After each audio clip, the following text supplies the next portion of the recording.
Hi, everybody. This is Bob Goodwin, president of Career Club, and welcome to another episode of Career Club Live.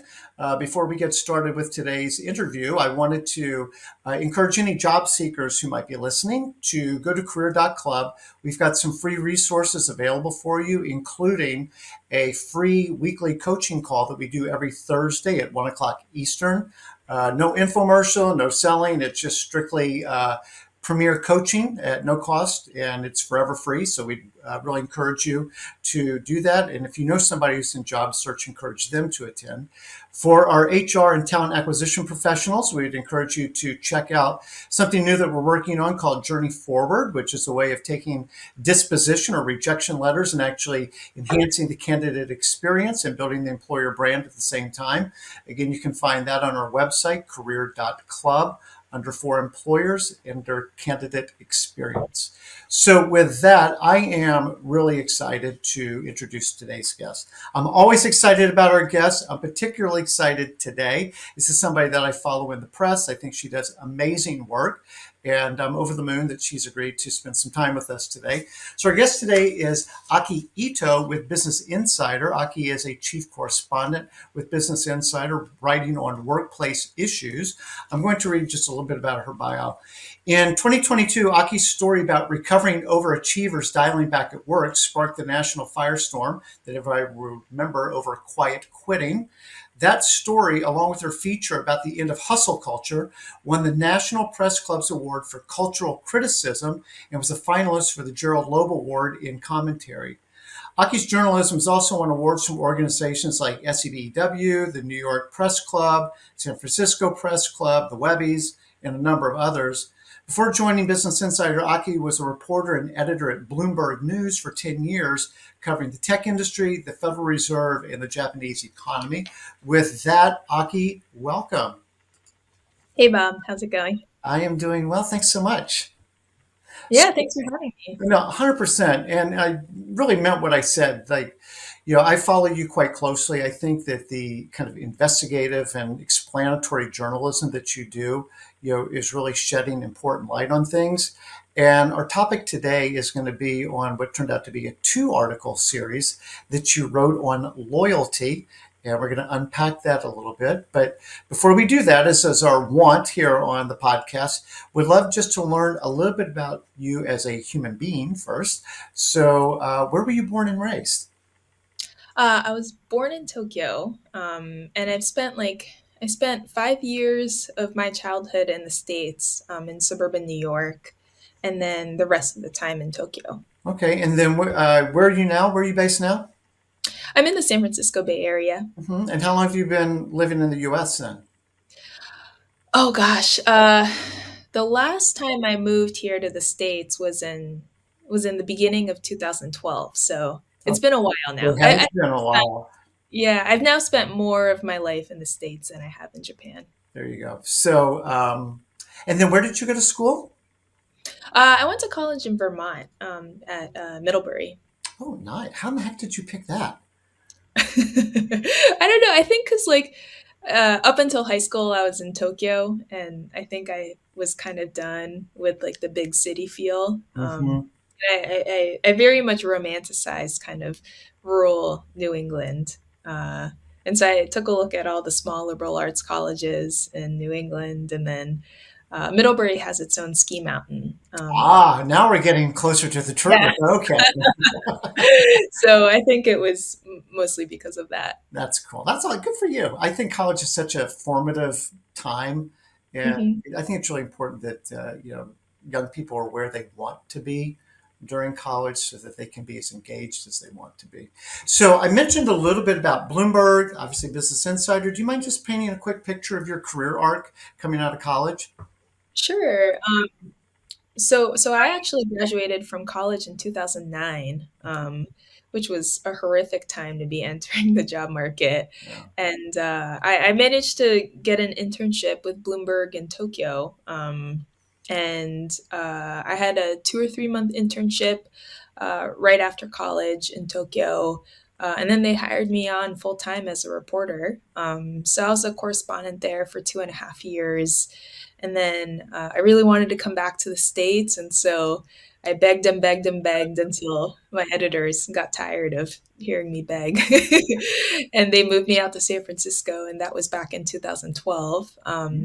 I continue to report on the economy. When I first moved to the States, I was a Federal Reserve reporter, so I wrote mostly about monetary policy. And then after that, I joined Bloomberg's tech team. Mm, So I was a technology editor there. I oversaw a number of multimedia projects like podcasts and video. yep. And then in 2021, I joined Business Insider. Great. And what led you to go to Business Insider? What was the lure? Well, I'd spent 10 years at Bloomberg, and I kind of felt like I was ready for something new, but I wasn't quite sure. So I actually took 2020 off. That was a good year to take off. Yeah, yeah, I had this like big plan to travel around the world actually. Not so much then. I started in January 2020, and that didn't really quite pan out. But I was very lucky. I was very privileged to be able to, take some time off and re-examine my life. Yeah, and then I kind of I felt ready to come back to work with like a clearer vision of what I wanted. And Business Insider just happened to be hiring at the time, so it's worked out really well for No, me. that's awesome. And you're fortunate, right? You could have gotten stranded someplace if you were doing global travel, and all of a sudden March or whatever happened. Yeah, It's like, oh my gosh, wasn't planning on being here for 3 years. right. So good for you. And then lastly, what do we find you doing when you're not at work? Right now I'm really into pickleball. I started playing maybe like a year and a half ago, but very casually. And a few months ago, I started getting into it a lot more. So I play a few times a week. It's wonderful. It's such a great community. That's probably the main thing that sustains me outside of work. That's awesome. Good for you. That's fun. So, all right. So, as mentioned, you the article that really kind of got my attention because it's something I've been thinking a lot about, which is workplace loyalty.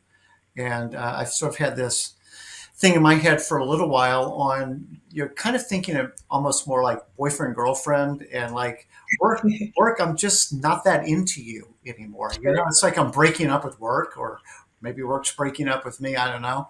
But when I saw your article, you know one, I'd like for you to just talk about what caused you to write the article, and then one of the things I really appreciated was sort of the level of research you did to really understand, kind of what loyalty means, the notion of contracts and stuff like that. I don't want to get ahead of myself, but I guess just start.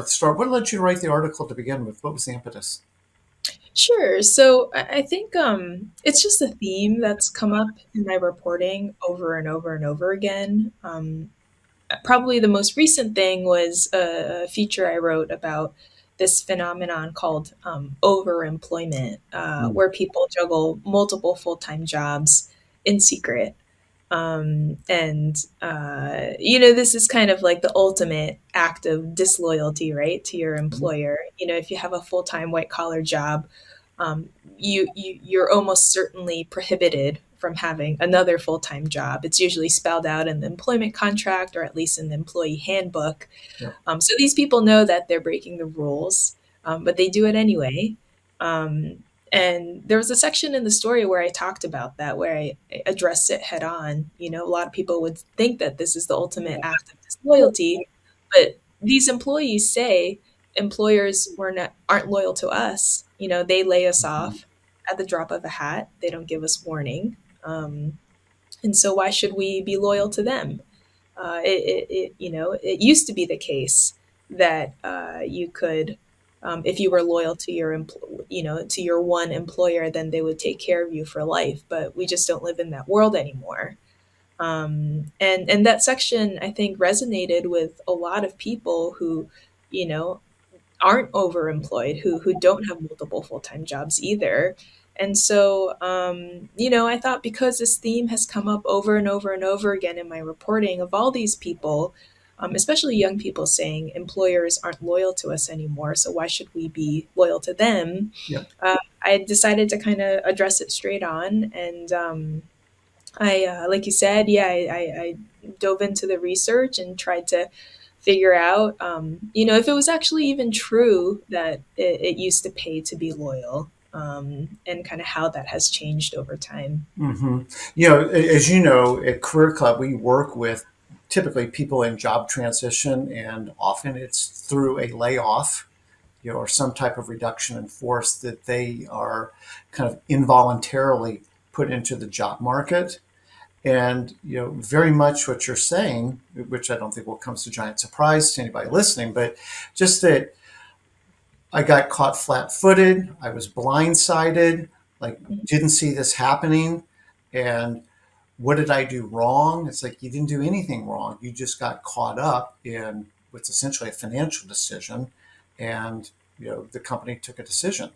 Um, but it also does tend to serve as a jading kind of a thing of like, well, I guess if they're not loyal to me, like, what am I being loyal to them for? But there's, a lingering sense of even like people when they're interviewing, they've got multiple things that they're interviewing for. They feel this need to tell the company like everything that's going on in their job search, maybe a competing offer. I mean, there's just this really strong sense of like fidelity and loyalty and things like that. You talked about the contract. What is it psychologically? What is going on that causes this feeling that maybe it's more on the employee side, but this notion of loyalty, what's it even grounded in? Sure. So maybe I'll take a step back and define what a psychological contract even Please. is. Um, so you can think of, first of all, a legal contract, an explicit contract that spells out the terms of your employment, how many hours you're supposed to work, what you're going to get paid, if you have any accommodations like working from home, that kind of thing. But so much of, how we work is not dictated by that explicit agreement. It's dictated by these implicit agreements, these implicit expectations that you come into the job for. And so, you have these expectations of, what your employer will do for you and what you will do for your employer. And so both, you as the employee and the employer will have these, expectations of what we owe each other. And that's what, academics call the psychological contract. Sometimes people refer to it as a social contract as well. As these are concepts of mutuality and reciprocity, so it's going to be mutually, both parties mutually benefit from this and should be in somewhat equal measure. Yeah, it's interesting. It's tricky because since it's not fully spelled out, right? It's often we don't even talk about it, let alone like actually sign a contract that lists these things. And so it is often the case that the employee will have different expectations than the employer.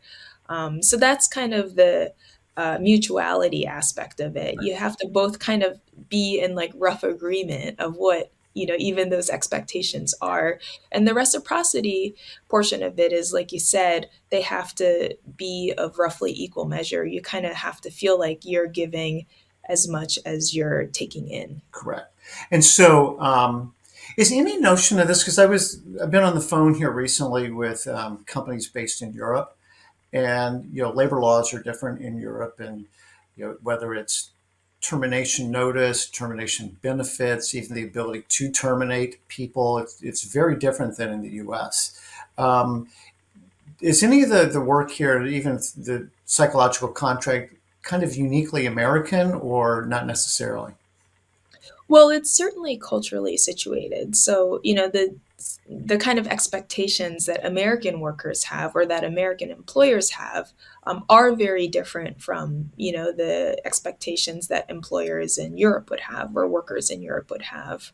I remember, maybe it was like a year ago, I was speaking to some students who had their job offers rescinded Yeah. because of the increase in tech layoffs. And one of the students I was speaking to, she was an international student. She was from an East Asian country. And she was just so floored that this even happened. She was like, if this happened in my home country, like the government would be investigating tomorrow. This is like unheard of. I'm so shocked that like companies are allowed to do this in the United States.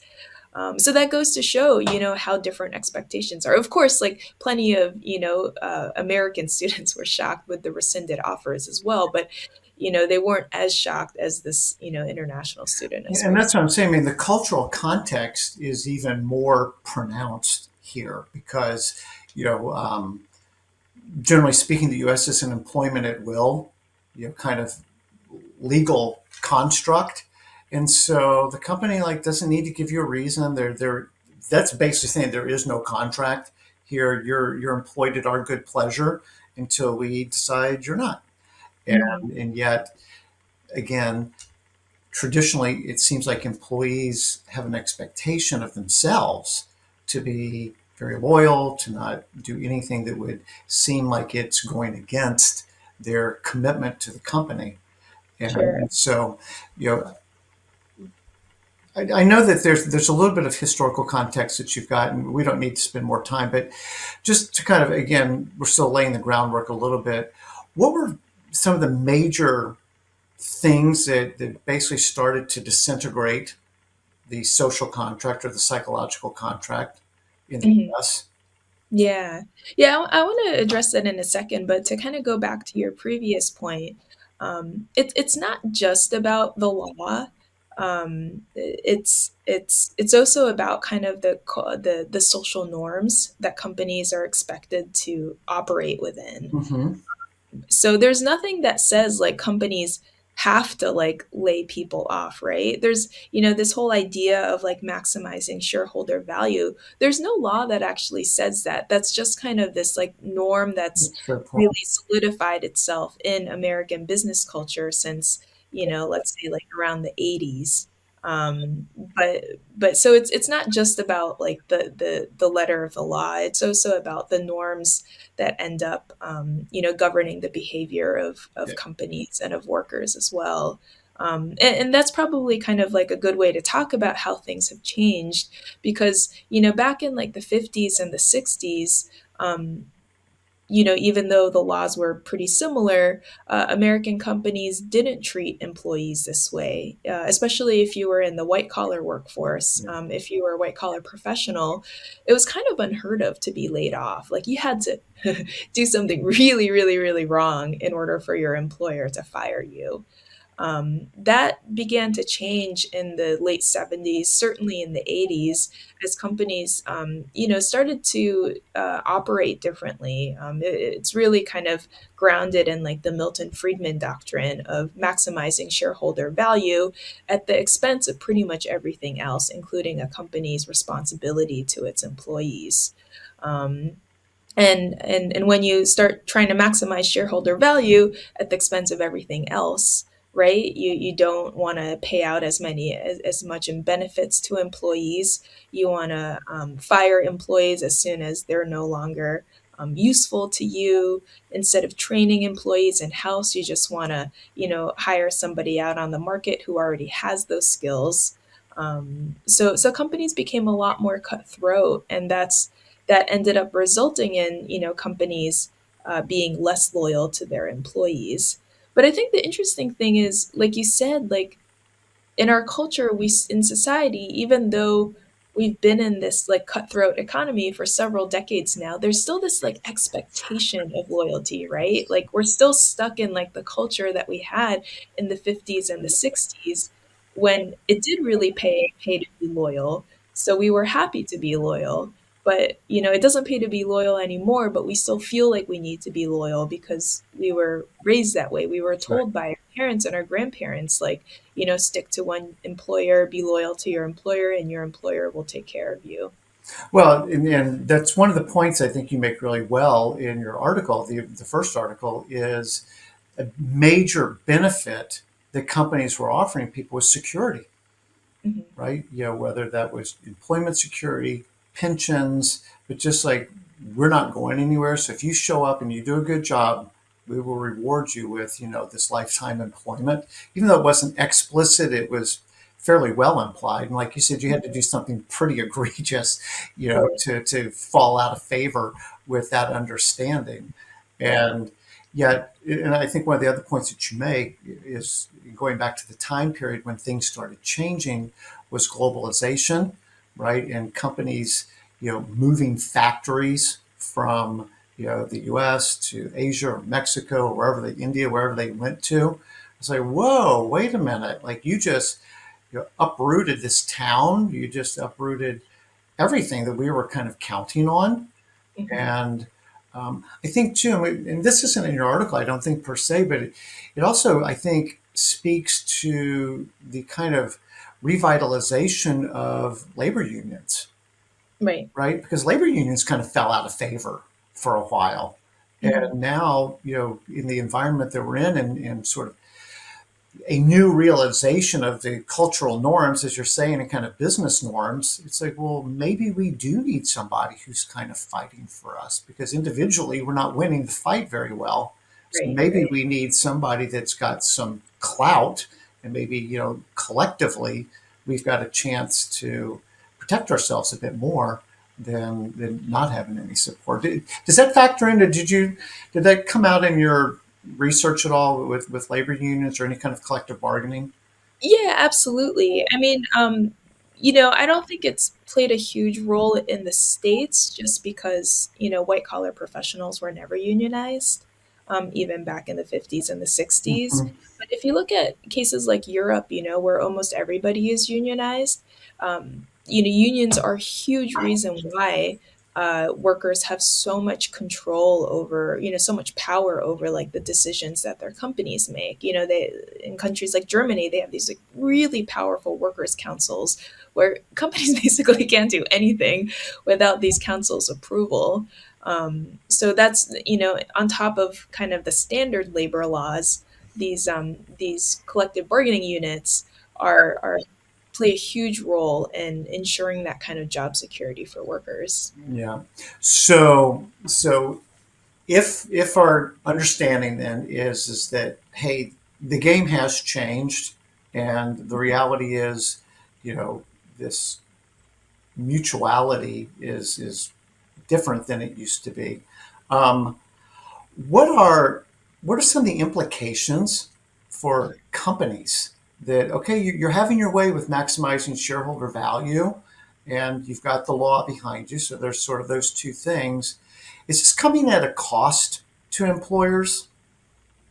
Yeah, I mean, it absolutely is. When you look at all kinds of studies that have been done on layoffs, it shows that employee engagement ends up going down and stays down for a really long time even after the layoffs. I think a lot of like bosses kind of think like, oh yeah, they'll be mad for a little bit, but then they'll like get over it. Most of the research suggests that that's actually not true. People hold on to that for a really long time. So it comes at costs like that to employers because of course like engagement plays a huge role in productivity and ultimately in like a company's bottom line, and certainly in turnover as well. When you're less engaged, you're more likely to go work for a competitor. um, so there are costs like that, but I think like there are costs to society as a whole too, because every time somebody gets laid off, and there's actually research that supports this too, they end up going into the next job with a more of a mercenary mindset, a lower likelihood to, give it your all and to like really focus on just the money and nothing else, to, less of a willingness to go above and beyond. So it kind of creates this like entire culture of, I think this like workplace that none of us actually want in the end. Right. Um, I don't want to like go to work with this like mercenary transactional mindset of like I'm only here for the money and nothing else. Like I want to feel like I'm part of like a greater purpose, and to feel connected to my coworkers, and to view my job in a way that's not just about the paycheck. But when companies are so mercenary to us, so many workers feel like they have no choice but to adopt that mindset in order to survive. So I completely agree, and that's what we see every day. And it's almost with regret and a little bit of disappointment that it's like finding out Santa Claus doesn't exist. It's like, well, this sort of sucks. Like, but Yeah. okay, I mean, if that's the reality, I guess I'll deal with it. And I don't mean to diminish it by introducing Santa Claus into the conversation, but what I am saying is that no, we hear this. It's like, well, I guess, you know, and so if that's the way they're going to treat me, I guess I have this new kind of view of what reality is, and I Mhm. need to kind of play by the new rules now that I understand them better. Yeah. And but again, I think people do that with more than a tinge of regret that they wish Mhm. it wasn't like that. And so, your point is well made too about people want to feel like there's purpose, that they can be passionate about what they do because they know they're going to do better work. It's going to be more stimulating to them, right? And that it, as you say, isn't just about the paycheck. So, I still think you know, and I skew highly optimistic, just so you know, that that people hope that they can find that potentially rarer company Mhm. that isn't going to be quite so transactional and will value their people and not, lay them off at the drop of a hat. But there's definitely been a sobering of, okay, I think I understand the rules that are in play now and I need to accommodate. One of the things that you said in here, you said, you kind of referenced it sort of a minute ago, is kind of this vicious cycle, right? Mhm. Of, well, you kind of screwed me, and then the employers are going, well, yeah, well, you're quiet quitting, and and there was just an article I was reading this morning about, kind of how Fridays are shrinking, right? Right. It used to be like, well, one, you just got to like wear blue jeans, so that counts for something. And then it's like, well, you can wear blue jeans. In fact, you don't need to come to the office on Fridays. And then it's like, well, we're going to give you Friday afternoon off. And then it's just like, it just Friday shrinking, right? Mhm. Um, but people are just kind of, whether it's shrinking because we've allowed it to shrink, or people are like, hey, I'm shrinking it myself because I'm not in the office, so I'm going to knock off a bit earlier today. That whether you're not giving me your best effort from the employer's point of view, or the employee's like, why should I? Because you're probably going to fire me tomorrow for nothing.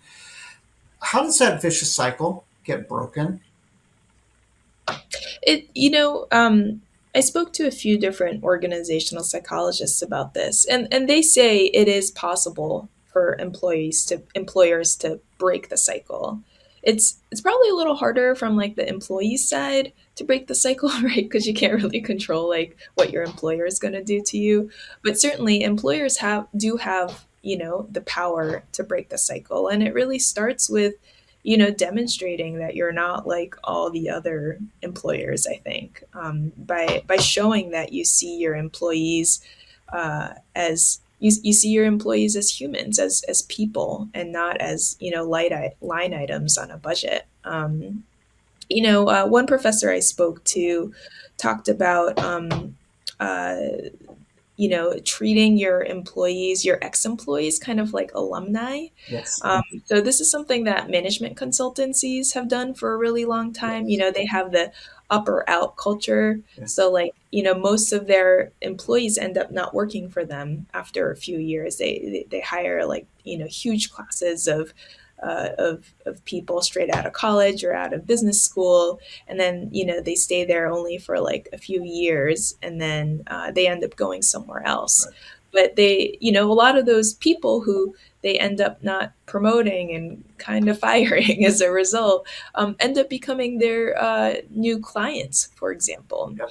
So they have to treat them well. So the way that they've done that traditionally is by organizing like networking events, for example, or providing like career services even to their ex-employees. So they're part of kind of this network over their entire career. So it's not lifetime employment, but it's a lifetime relationship.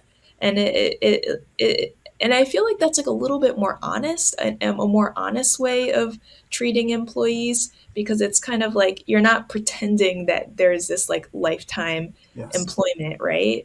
When bosses are mad when their employees leave them, when they're like, "What? But like I thought we had a great thing going," that's ridiculous, because bosses are happy to lay their employees off when times get tough.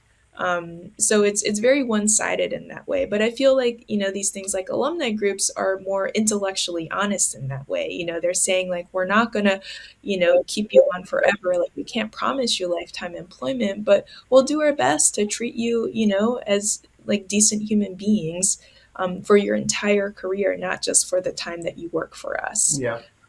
And so Yeah. that's probably just like a small step that companies can take to try to restore, I guess, contract with employees. Well, I think it's really important, though. I mean, I think about two people. I don't know. Steve Cadigan, was LinkedIn's first CHRO, wrote the book Workquake. Mhm. That is a huge theme in Workquake. Is let's have a relationship for their entire career, not just while they work for us.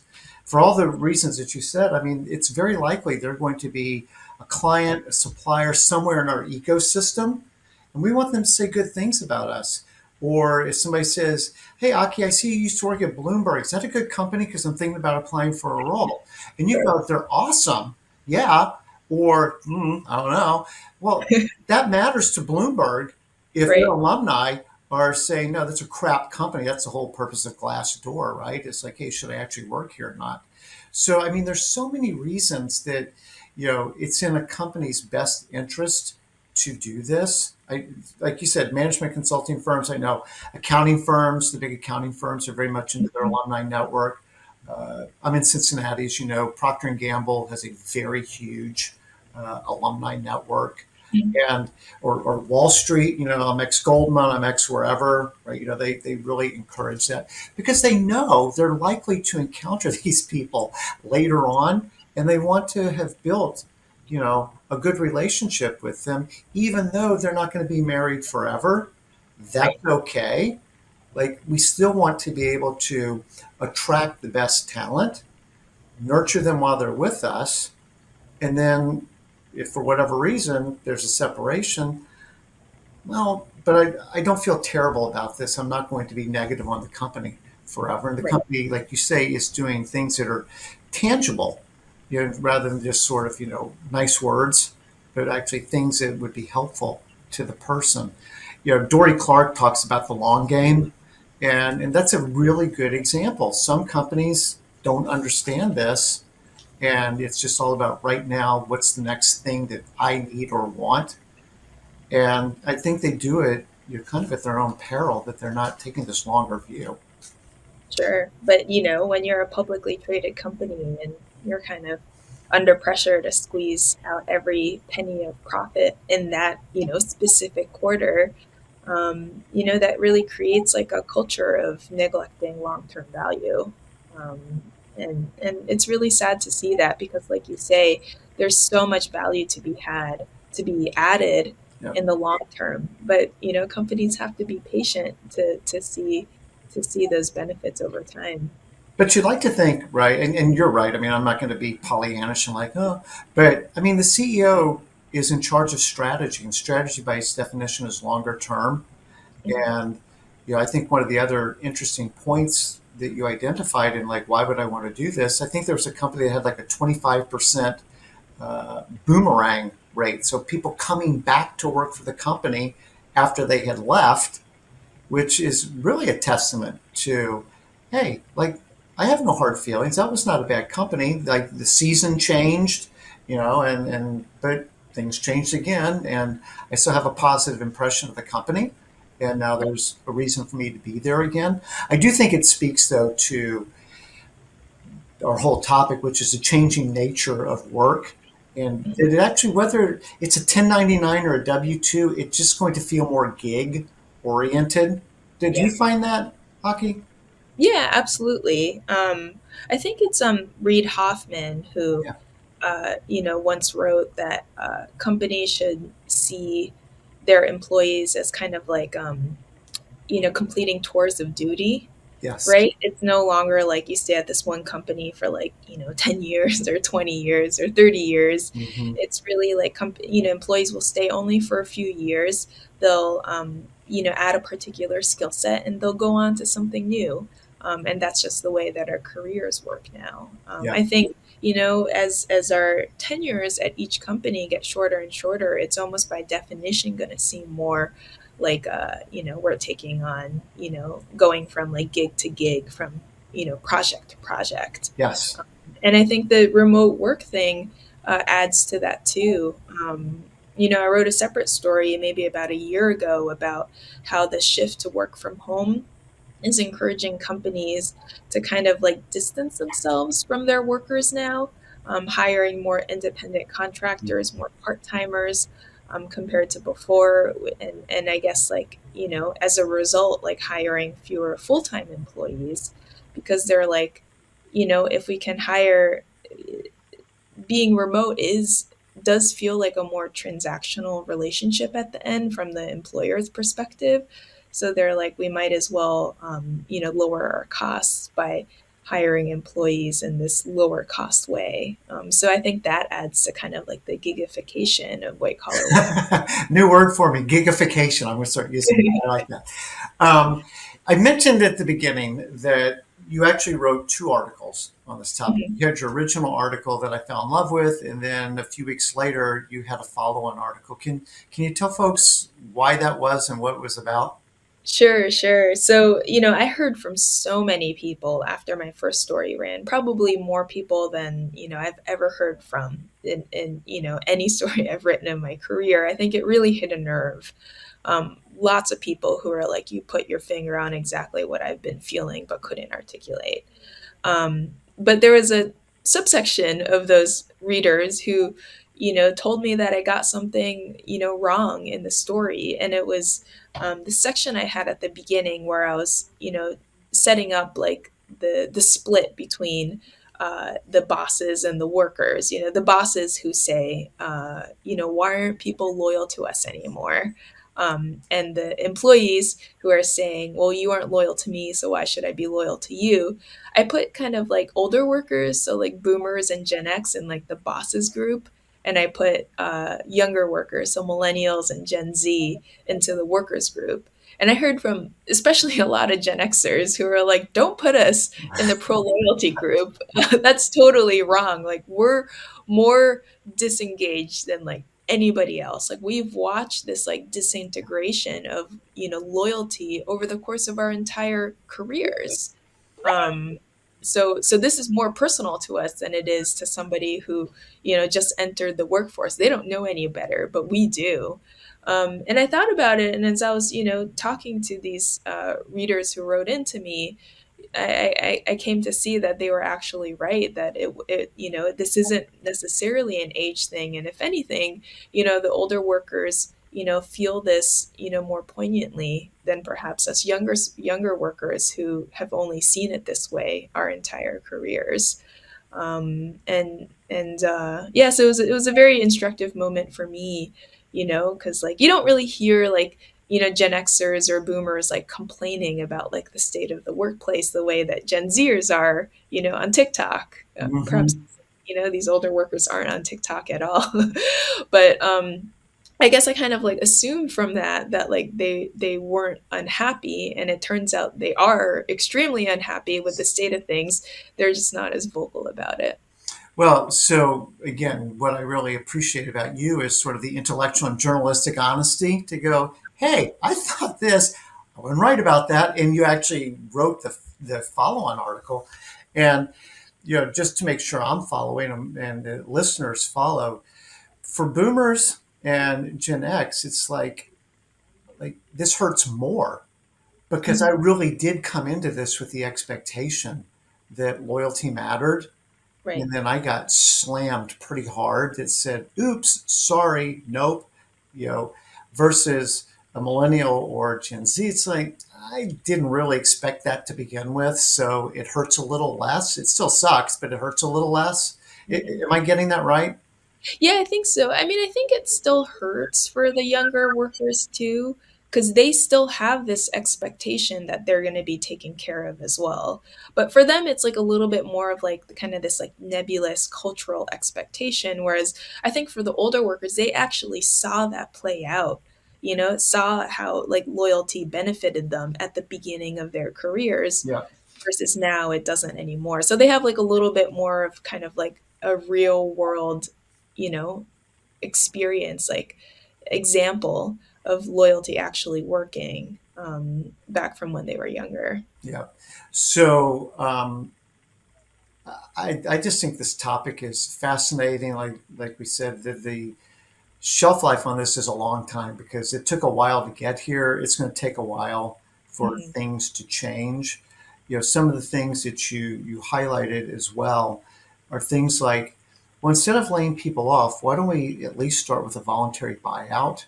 So there's Mhm. more transparency, there's more communication about what's going on in the business, and to have some alternatives for people. So, you know, in our practice, we talk a lot about agency and having choice, Right. right? And when people feel like they don't have choice, that they don't have agency, you get very despondent very quickly. Right. Right. Versus, well, okay, I understand, the business isn't doing as well. And to your earlier point, the stock market must be, addressed, or private equity owners, or whatever it is. But at least you made me have some level, you allowed me to have some level of control in what happens instead of this blindsided, I had no choice kind of a thing. You mentioned that. I think you mentioned learning and development. Could you talk just a little bit more about some things that progressive companies could be doing as we look to change the dynamic? We mentioned alumni earlier. Yeah. Yeah. I mean, I think like, doing more to prevent layoffs is just so huge. It's just so traumatizing for employees to go through that. And like, I think it means a lot to workers when they see their bosses, when they see their executives like doing every single thing possible to avoid it. So, there's some examples, for example, of companies that like tell employees, we're having a really like we're going through a really difficult quarter right now. We're going to have to cut some costs. Can you help us figure out how to get Yes. through this? and and as a result, employees end up volunteering to take an across the board, let's say like 5% pay cut, and that ends up being enough so that nobody has to get laid off. That's one way that companies can weather bad times. Um, uh, and, and I feel like that goes so far in like engender in encouraging employees to be loyal to them back. So that's one thing. You mentioned the learning and development aspect.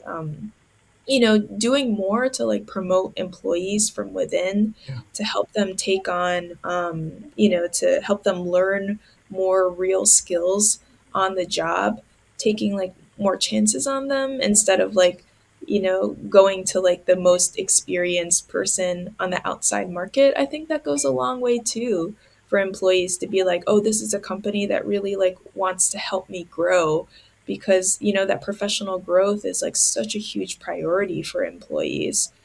So that's probably a big thing as well. But probably, I think like the biggest thing is like it's not really kind of like one of the professors I spoke to told me that the psychological contract isn't really this like tit for tat thing. It's not like we have this like clean ledger where like on the left it's like everything we get, and on the right it's like everything we give. It's not that clean. It's really about kind of the feelings of trust and loyalty that come out as a result of like expectations being met. Um, and so I think a big part is like employers just being honest about what they're offering to their employees, and coming to the table with employees and being like, okay, so we're like, we can't give you lifetime employment. Like, we'll do everything to avoid layoffs, but there might come a time when we just have to do it, and like we're really sorry, but that is a possibility. So we have to be honest about that. But here are all the things that we're going to do to try to treat you like a person and to help you grow, so to really, like, help maximize your career. What are the things that you can give us in return? And the worker would be like, okay, like, well, if you're going to give me all of that and that kind of transparency, I'm going to promise to like treat my coworkers well. And I'm going to, give it my best, when times get really busy, I'll put in a little bit more, as long as like you let me put in a little bit less when times are a little bit more quiet. So you kind of have this like real negotiation, this like explicit negotiation for the first time, where all the cards are on the table. And I think that's like one really important way that you can rebuild trust between employers and employees. Because like right now, the thing we have now are all these like unspoken expectations, Yeah. right? And employers, benefited from that because employees acted as though they were going to get lifetime employment. So they put in the kind of effort that you would put in if you had that amount of job security. And now employees are really mad because they're like, well, you didn't give us, this like job security that we thought we were being given. So I think kind of starting from that point of honesty is the most important thing. The word that's really, really well said. The word that is popping in my head as you're talking is collaboration, and Mhm. and more of a we and us kind of a, instead of us and them, but it's just us. And how Mhm. do we? I love what you're the example you were citing on. We've got to cut expenses. How can we do that instead of us unilaterally going, well, what's our biggest line item? People. And let's just start whacking. Right. The other thing, you said it early in this conversation, and you just came back to it, and it strikes a chord with me because it's so at the ethos of why I started Career Club to begin with, which is these are people. They're not Mhm. cells on a spreadsheet. These are people. And, when people feel honored, respected, that you took my opinion into account, even if you didn't do what I wanted, at least you heard me. And I Mhm. believe that you heard me, that makes a giant difference because at the end of the day, we're emotional, right? Right. And we want to be rational, but we're really emotional. And I Mhm. just want to, not just, but I do want to be heard. I want to Yeah. be respected as a person, that I have an opinion, that it's worth hearing. I know you can't do everything for everybody all the time, Mr. and Mrs. Employer, but I at least want to be heard. That goes so far to people feeling like, hey, I'm part of something here that's more than just me, because I genuinely believe that people actually do not want to be independent contractors. They want to be part of something. I think as human beings, we're wired to want to be part of something. And when companies can engender that feeling in people that's authentic, not constructed, but it's authentic, Mhm. that I think that they will find that, to your earlier points, engagement, productivity, retention, innovation, all the things that they actually really care about in both the short and long term would be realized. Yeah. Yeah. I think like, if you asked me even a few years ago, I might have been like, oh, like companies treating their employees like humans instead of numbers. I would have been like, oh, that's so naive. Like, this is capitalism. This is the way Mhm. the market works. But I've actually changed my tune quite a bit on this. Just being in this role where I talk to so many people, job seekers, more often than I did before.